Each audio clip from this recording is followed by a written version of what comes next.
Welcome to the Do Not Disturb podcast.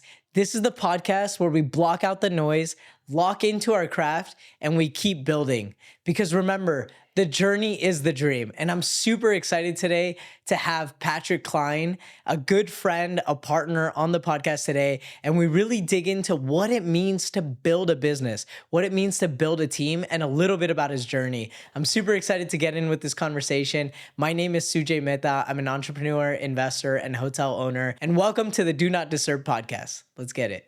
What's up, Patrick? First off, thanks for having me. It's fun to sit across from a friend and talk business. We do this so often, whether it's on the phone or across it, if you know, or whatever. Yeah. But this is going to be fun to do this and wrap off each other today. So I'm super excited. Thanks for having me. Of course. So I grew up in Southeast Ohio. I had two parents that sacrificed everything for my brother and I to, go and dream big. And get out, go to college, go explore, reach your goals, be goal oriented. And so I was really lucky because I witnessed them every single day sacrifice for us.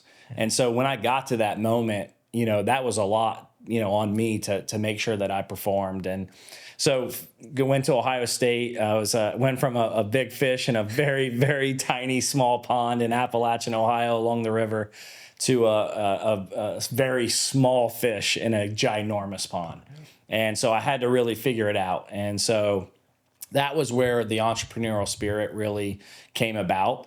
I started my first company in public speaking. I called my high school principal up and said, "Hey, I'm going to come to your new school and I'm going to speak and you're going to pay me $500. And he was like, "What?" And this was while you're in college. This was while I was in college because I needed cash. Yeah. Like my friends were going to Chipotle. I didn't have any cash. But that was kind of like the first, this idea that I can create, I can build something, I can do anything that I kind of put my mind to. So I did that. And that led to, working really hard and wanting and aspiring to make money and make an impact. I got into coaching basketball, which was, I did that for 13 years and had a really terrible exit and kind of had to figure myself out again, recreate myself, almost rebuild myself. It was a really tough time. And I got a call from a mentee and someone that went through my program, my foundations program. And he said, "Hey, I have this idea to start a video game company." And I said, "I know nothing about video games. I mean, I was killer at Madden. I was amazing at GoldenEye, but I know nothing about this. I did not know it was a business." GoldenEye N64. Exactly. You get it. You get it. So he kind of laid this out, and there was three people that in that spectrum, in that area, in that industry that I knew really well. One was Brandon Foose Cheatham. He played at Ohio State. Yeah. He was building brands for people like Mr. Beast, Ninja, Maverick, Logan Paul at the time. Wow. And so I called him. I said, "Hey, there's this opportunity. What do you think about it?" He's like, "Video games is the future." And I was like, wow, it wasn't like, "Hey, think through this idea before you give money, before you do anything." He was like 100%.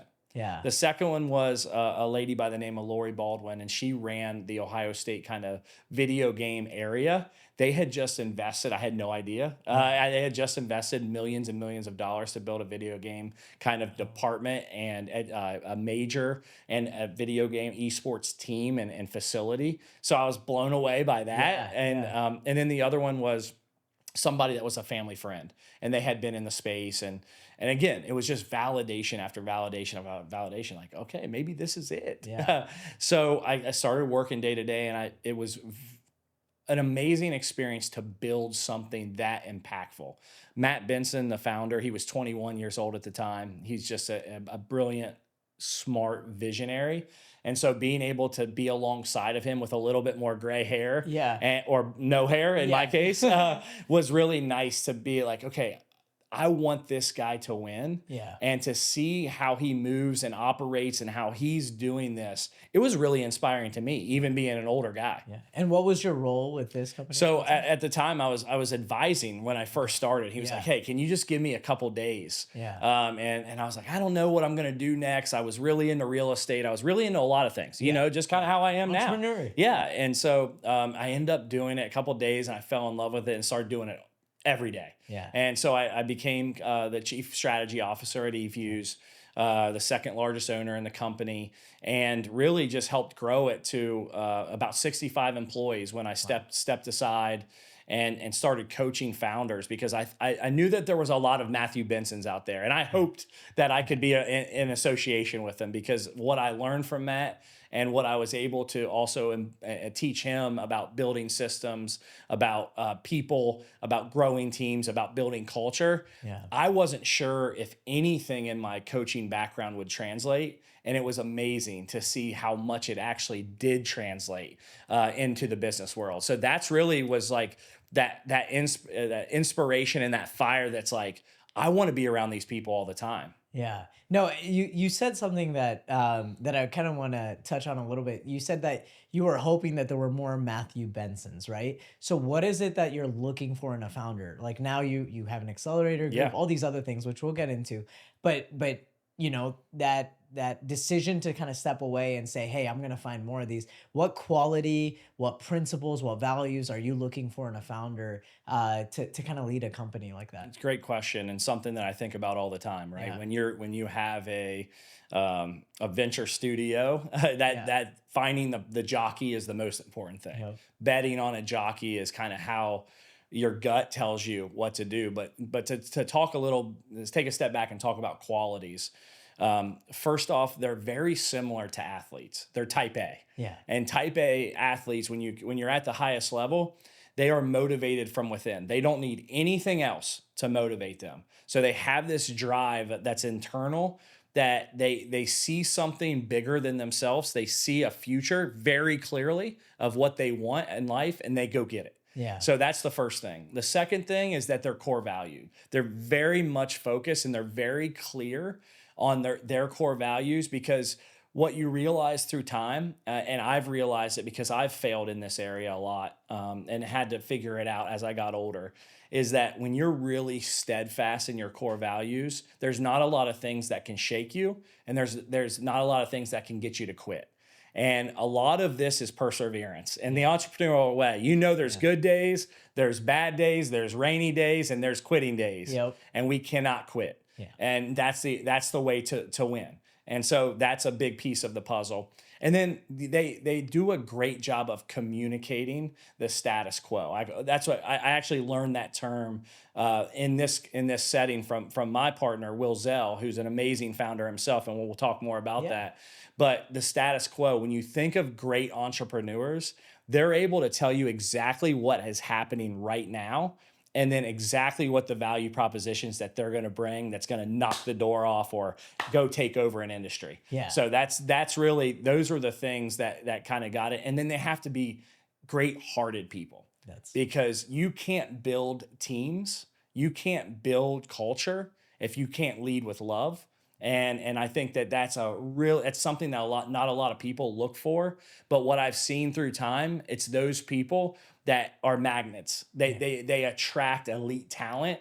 And it's, as you and I both know, it's the people in your circle that's going to level you up and that's going to get you. Oh yeah, 100%. And PK, like this is one of the things that I value most about you. I mean, you're obviously connected to so many people and everybody wants you on their team, right? Like if I'm going to build a company, I'm like, dude, I'll just give equity to PK because we need him part of this family, because you just drive so much value being there, right? Your presence. But one thing that I have seen in the past couple of weeks, and we've been talking, is also your ability to say no.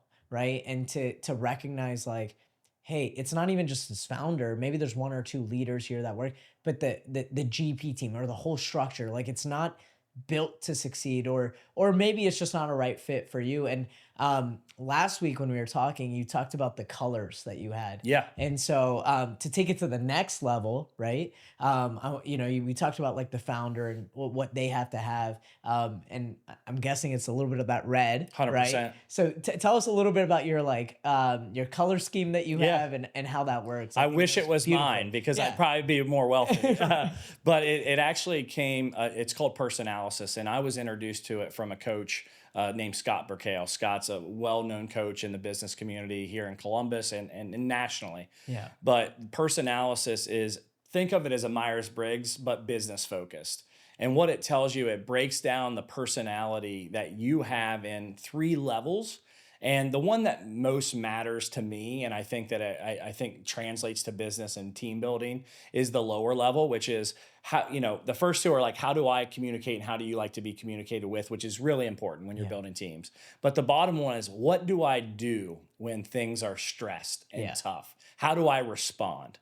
And what I've realized and what has been taught to me is when you look at early stage companies, so think 0 to 1, 1 to 10, those are going to be people that are highly read. They're running, and it's really hard to get them to slow down. They're the horse that you want, that you pull down the reins. You don't need to slap their butts, right? Like that is just that is a fundamental fact about really great founders. The other color is blue. So most founders that are successful are red, blue, because the blue is the why. They're going to sit down and have a strategy. Like I just said, they're going to be very clear on what the value propositions that they're going to bring, or this business or this product is going to bring. Yep. And so you have this balance of like, go fast, but why am I going? Yeah. Go fast, but why am I going? Do I need to pivot? Who do I need to listen to? Where do I need to go? Yeah. So those are really high qualities when you see people, and I do personally, when I'm working with somebody, I need that red. That's how I am. I like to go fast. But you also, as you get farther and farther down the company's maturation, you start to say, okay, I need some yellows. I need some people that bring people together, that care about making everybody happy, that care about the things that matter in a culture. I need greens, process-driven, scientific-driven people to make sure that this is flowing, that everything's working together. But early on, people make a lot of mistakes. They try to put all those things in, and you don't really need it. Right. You need to go win, get to the market, go get some revenue, and then iterate fast, adjust, make change, ask for feedback, build feedback loops.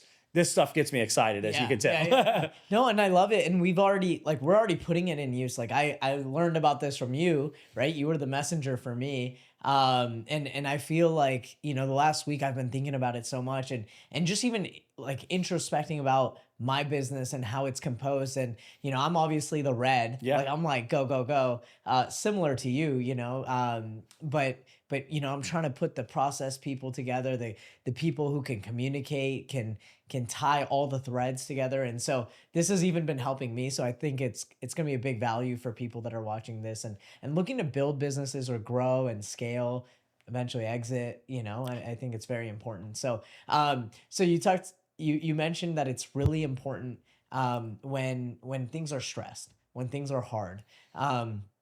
Was there any point in your journey? I know you kind of alluded to it where you had a tough exit at some point, but was there any moment in your career while you were, you've been creating all of this that was really tough for you, or a challenge that you've had personally? Yeah, I mean, I went through 3 years of really tough things.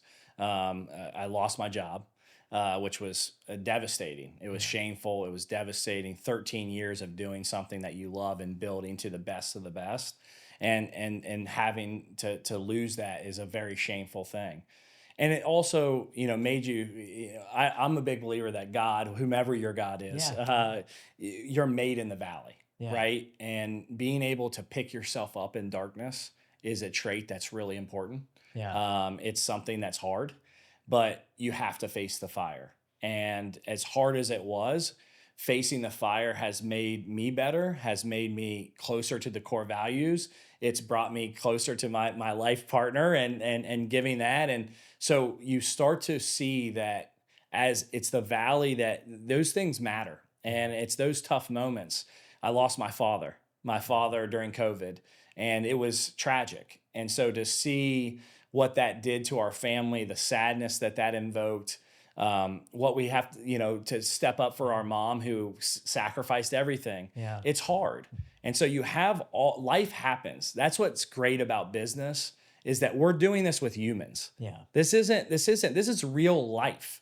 Things happen every day, and you have to have empathy in your heart to work with and be elite, is the word that I say often.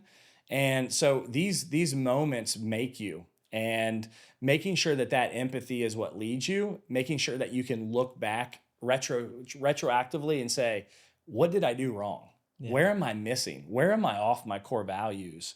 That was really something I had to do a lot of soul searching on. Yeah. And so I look back and say, thank God I went through it. As hard as it was, as embarrassing, as shameful as it was, I still got through it. And I'm here today. But look what can come.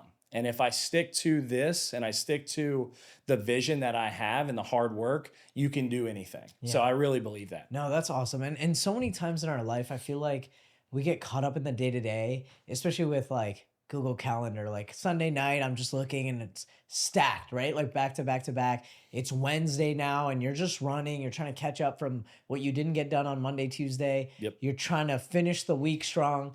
PK texts me every now and then. He's like, yo, did we win the week? On Fridays. And I love it. Did we win the day? Right. And so like thinking about that, like, how do I win the day? Like, what do I got to do? What do I got to do? Right. But we don't take time to like step back and introspect. And it doesn't have to be every day. Right. But like at the end of the year, at the end of the quarter, right? Twice a year, right? We need to like take a step back. And I feel like we don't do that enough. And when we do, we realize that those challenges were actually rocket fuel to get us to the next level. It's like the stock market, like goes 100%. down, but it always peaks higher. That's right. Right? Comes back down, it peaks higher, right? And so I feel like that's something that that you share and I share in terms of like philosophy and how to view hardships or challenges and that kind of thing. And I think it's very important for entrepreneurs in general to have that kind of mindset while they're building. 100%. And I'll say this. One of my favorite quotes is, my biggest failures have led me to my most successful paths. Yeah. Because you don't know what's going to happen on the other side of the door or on the other side of darkness, on the other side of the valley. But what you do know is that you can gain a lot from it. And so I think as men, we don't do enough of self-awareness checks. Like the people that are super great at things, they can tell you what they're very bad at, and they're very honest with themselves. That scale of truth is really close to reality. Yeah. When you start to get over your skis, when you start to think, or your ego's telling you that you're way better than you really are, or way smarter than you really are, or making a big impact, you'll quickly find a way to fail. Yeah. And you'll quickly slip. And it's a long fall. And that's where the ego, I actually just was up in Cleveland and I had dinner with Sanjay Singh. He was the former CEO of Mace, as in the spray. Oh, wow. And it was one of the most incredible dinners. And I don't think we said, I went with Corey Myers, one of my partners, and I don't think we said more than 10 words because we just wanted to listen. Yeah. And we just wanted to talk and hear his thoughts on fear, thoughts on people, thoughts on ego. And it like this big self-awareness, this consciousness piece. These conversations are coming more and more open, and you're reading a lot about it these days. Yeah. Because it matters. Sitting with yourself matters quietly. Digging into what you're good at matters quietly. So I think we need to do more of it as men. Yeah, no, and that's huge. I mean, it's amazing. So many people, you're connected to so many people. How did you, even in college, you were saying that you started your public speaking career, all of that stuff. And then out of college, you started this gaming thing, right? And you're like, I had these mentors. Your mentors were already crushing it. Like these are big mentors, Typically people out of college have mentors who are just a couple steps ahead of them, right? So how did you kind of like break into this sphere of kind of like holding yourself to a certain level where you can be in these right circles, in the right rooms? How did you do that? I think it started from my community. My community raised me in a sense, being able to be in a small town and people supporting you, people pushing you, people sacrificing for you. That kind of showed me that it didn't matter somebody's age. They can impart some great wisdom, or they can help you in some form or fashion. Yeah. And I remember arriving on Ohio State's campus being severely overwhelmed. I mean, I did not know what to do. And I looked at the only person that I remembered from my kind of orientation was Dr. Mabel Freeman. And that was really, truly one of my first mentors. I went and looked her up. I went to her office, and I didn't know any better. In my hometown, you can walk inside and go talk to the mayor. Yeah. No one's stopping you, right? But like, the secretary saw me. He's like, "What are you doing here?" And by the grace of God, she was walking by. She's like, What do you want? And where are you from?" And I was like, "I'm from Belpre, Ohio." She was like, "You're a river rat." I was like, "Yes, I am."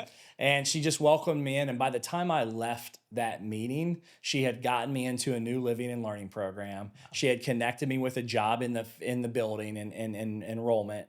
And it just changed the way. And so that was like this idea of maybe it's just about asking for help. Yeah. Who do I want to be like? And I've kind of learned and to live by this theory is imitate, then innovate. Yeah. So go find the very best at what you want to do.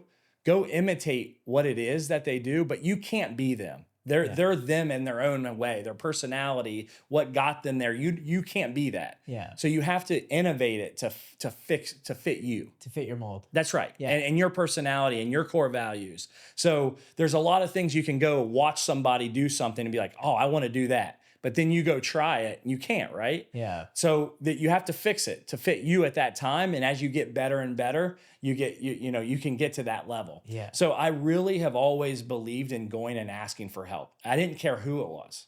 And so that's what really broke down the barrier or the fear of saying no. I never really cared. I just wanted to sit with them and learn from them and ask them for help. And so I've had some incredible mentors along the way because of that. Yeah, that's amazing. And I feel like it's even going back to like, you even walking into that room, that core value that you have is like, this is life. We're all humans. That's right. Right. And that knowing that we're all humans, it doesn't matter in your career how much money you have, what status you have, what like suffix you have, whatever. None of that stuff matters. What matters is that we're human, and if I'm a human, I can come and touch you as That's like right. as a brother. Right? Like we all came from the same place. Again, going back, I'm a spiritual person as well. So, whatever higher power you believe in, we call him God, right? Yeah. And so we're all children of God, right? Amen. Like whatever form you believe in, Amen. whatever, right? And so I feel like that gives you a little bit of that confidence to also approach anybody, right? Like 100%. you're talking to the CEOs of massive companies that have gone public and exited and all that stuff, right? So I want to touch on ego a little bit as well, because, you talked about not going ahead of your skis, not going too far, but you, PK, as a presence, whenever any room that you're in, you fill the room. Like your personality fills the room. You have a presence, you have an aura, but never, I can ask 100 people that know you, and I guarantee you not one will say that you have an ego, right? In the negative way, in the negative context. And so how does someone balance the two where you still have confidence to be able to do what you need to do, to speak up when you want to, but not be egotistic? I think value, right? I think it's how do I add value today? How do we in this relationship, how can I add value? I always, in every relationship, in every room, in every meeting, I want to add the most value. Sometimes that's not speaking, right? Because there's a presence of peace. Sometimes that's connecting you with somebody that you're like, I heard you say that you really wanted to do this. And behind the scenes, I'm taking notes and I'm saying, okay, I got to get Sujay connected with that person because it would be really impactful. Yeah. And I think that when you start to live for other people, you realize that the return is way greater for you. And so when you live this value driven life, I think that's really where it stems from. And people want to be around that. You've heard, if you build it, they will come. Yeah. If you add value, they will always come back. Yeah. And I think that that's the biggest thing. But the other piece of the puzzle is you have to invest the time. Relationships over transactions. Nothing that I want to do is transactional. I don't care. It's not that important to make that money in that moment, but the lifetime value of our friendship is going to outweigh any deal that we're going to do. Yeah. And so I just focus on that. I focus on the long term. I focus on the relationship and trust. I'm a big believer that you can't work with somebody or trust somebody or lead somebody only as much as they trust you. Yeah. And so, what are you doing to build that trust? Is it showing up every day on time? Is it doing the littlest things? I'll take the single hitters over the home run hitters every day of the week because I can count on them every day to make that single. Yeah. And so, what are you doing to add value in the people in your life? And what are you doing in your own job right now to add value to the people around you? Yeah. And when you think selflessly, people will want that. It's a magnetic field. And no one ever gets mad about the dude that gets everything done and always has your back and always cleans up after themselves. All of that, those are the people that make it and you want around. Yeah. So I have a selfish question, just, kind of piggybacking off of that. Something that I'm trying to kind of figure out in my own life as well. Like 2025 has been an incredibly great but busy year, and I'm learning how to say no. Yeah. I'm learning how to say like, hey, I don't have time. It's a great deal. It's going to do great, but I don't have time for it. And it doesn't fit what I'm trying to do right now. And so, like would love to help, but just let me know, but I don't have time to be a partner or the GP equity or whatever it is. Right. And so learning how to say no, I feel like is a skill, but also a privilege that I've now gotten to. Right. But also, like saying no to deals is one thing, but what about friends, relationships, people that have been in your life for a very long time, maybe a childhood friend, things like that. I recently interviewed some other leaders in the real estate space, and they're like, at a certain point, it's okay to outgrow your friend circles. Yeah. And even though you guys played in the mud together and the sandbox and all those things, and if their values are different and maybe they need too much of your time and right now you just don't have time to invest, it's okay to outgrow those relationships, not from like an egotistical way, but if it's not helping you get to where you need to go, right? And so and you were talking about like pouring in, so kind of, and I know it's a little bit gray, but I just wanted to get your thought process and your perspective on what you think about that. Yeah, no, it's a great question. Time is one of the only finite things that we have. Yeah. And so what are you spending your time on every day? Who are you spending your time with? Yeah. Who's in your circle? Who are you, diving into or going to dinner with, and you have to have your own personal life. What are you doing with your wife? How are you spending time with your family? We have strict boundaries since my father passed. Sunday family dinner, it's mandatory. Yeah. Unless you're sick or out of town or so on Sundays after my father died, we made it mandatory. You cannot miss Sunday family dinner. Yeah. And you have to put these boundaries around things like time with your wife or time with your kids. Those are things that are non-negotiables, and you start to learn these things. And then, like you said, you look at your week and you say, okay, what are the biggest priorities? What matters? And there are going to be people. That's why I love plane rides, car rides. It's because I always go deep into the Rolodex. Hey, how's things going? How's the kid? How's this? And these are people that I may not be traveling to go see all the time, but still I still love them. Yeah. It's just, we're not going to go have an hour or 2 hour conversation or a dinner. But how do you pick that? It's the season. What season are you in? Yeah. Where can you have the most value? What's important to you? But I do believe that boundaries is the key to everything, because you have to evaluate what's important, what are the priorities. And as a leader of a company, that is the single most important thing to push down to your team, is everybody being aligned and the priorities of the company at that day, that week, and that quarter. Yeah, no, I absolutely love that. So, PK, I know, we have a little bit of a time constraint. I know you gotta you got to get somewhere. And I can talk about this stuff all day. I do want to touch a little bit on if you know, you know, Yeah. because, you know, I think that's one of the most amazing things that you've created is just like a network and a community. So if you can explain to someone who doesn't even understand, like they've never been exposed to something like that, they've never been invited to something like this. Yeah. What is this? What is if you know, you know? So when I was traveling for 13 years, I traveled about 133 days a year for 13 straight years. When I would get to a city, I would look up what's the best steakhouse, which is funny because I don't eat meat now, Yeah. and what is the best cocktail bar. And the reason why is because the people that you can meet at these places was incredible. And I love a good meal and I love good cocktail.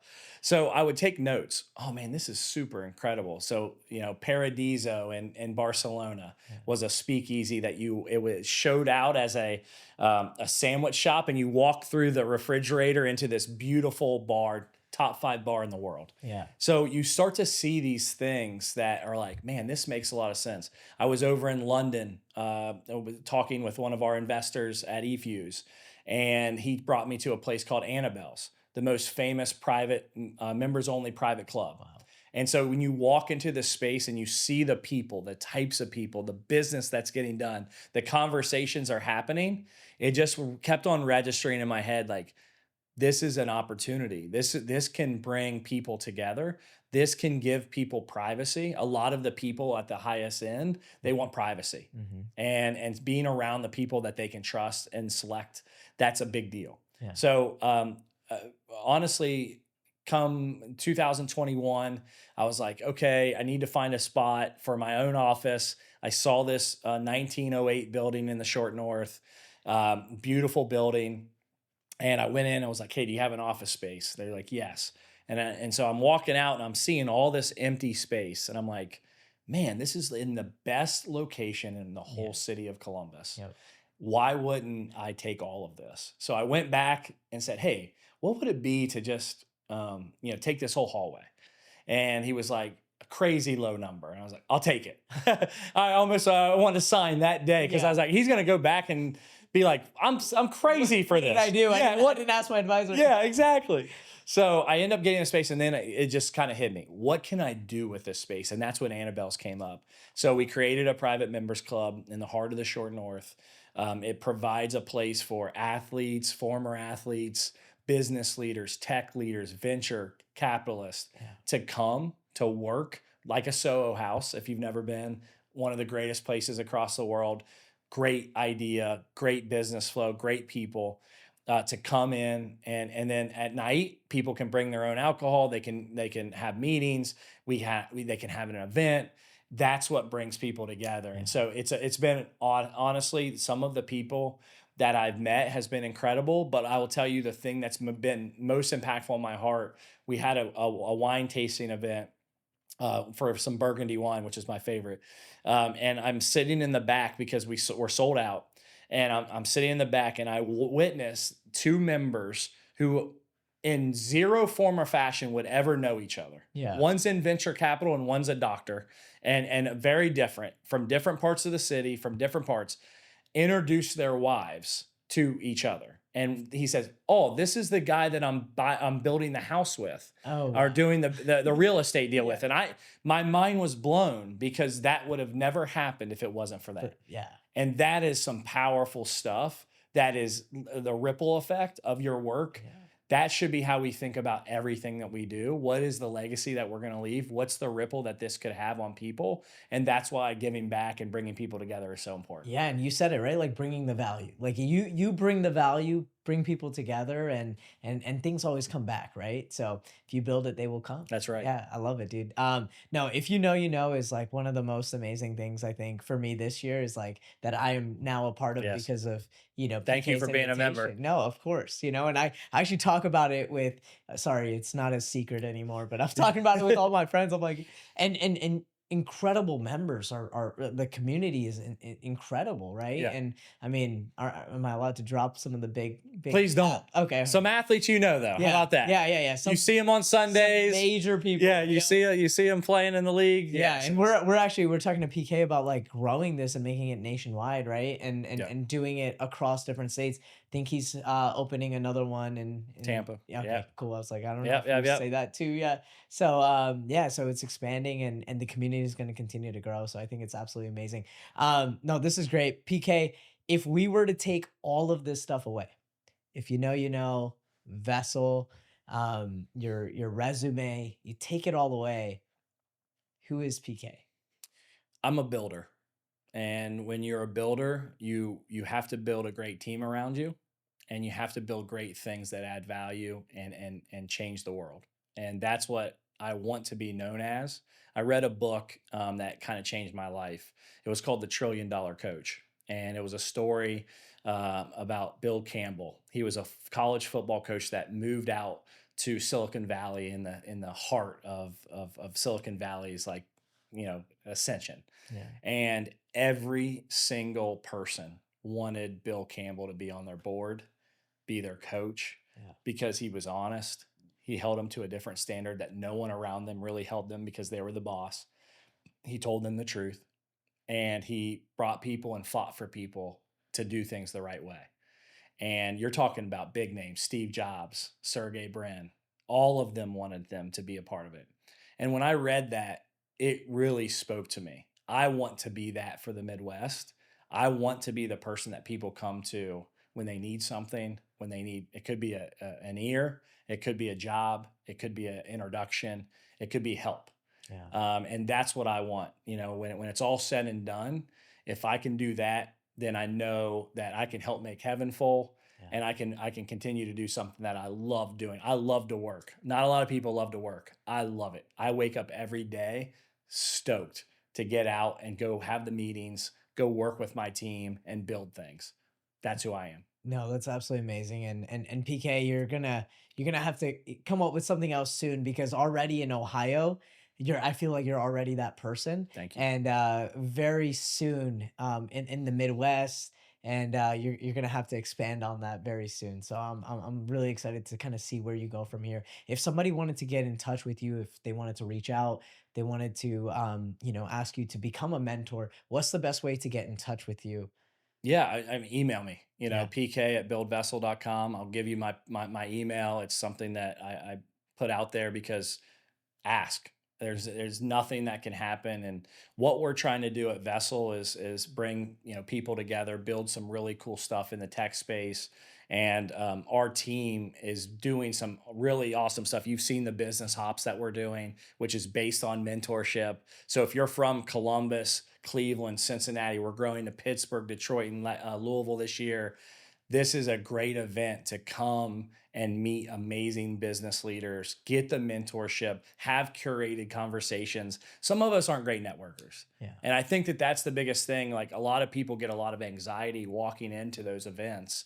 And the reason why we do our events the way that they are, which are curated conversations, we spend a lot of time picking the right group for each person, is because we know that. Yeah. And so we're building for those people, not just like me and you. It's really easy. We can walk in there and talk to anybody. Yeah. But there are a lot of amazing people that we might miss because we don't accommodate them, or we don't give them the space or the time to talk. Yeah. And so that's why we want to do that for those brilliant, quiet people, those introverts that are changing their world, whether that be AI or engineering or doctors. Those are the people we got to give a little bit more time with. And so that's why we built these business hops. They've been really incredible to be a part of. No, that's absolutely amazing, man. Thank you so much for your time, for all the knowledge, for all the wisdom. I think people are really going to learn a lot. I have learned a lot, and I appreciate you. We're going to have you back and kind of go even deeper. But really just truly appreciate you as a person, and definitely as a brother. I appreciate this. And obviously, the excitement that I have for what we're building. Yeah. And the person to build alongside of, it's a dream. You're an incredible leader. You're an incredible visionary, but you put people first. and that it's your heart that is what attracted me to you. And I'm super excited about what we're going to do in the future. I love it, man. Thank you. It's like, good, Jose? Perfect. Sweet. Dude.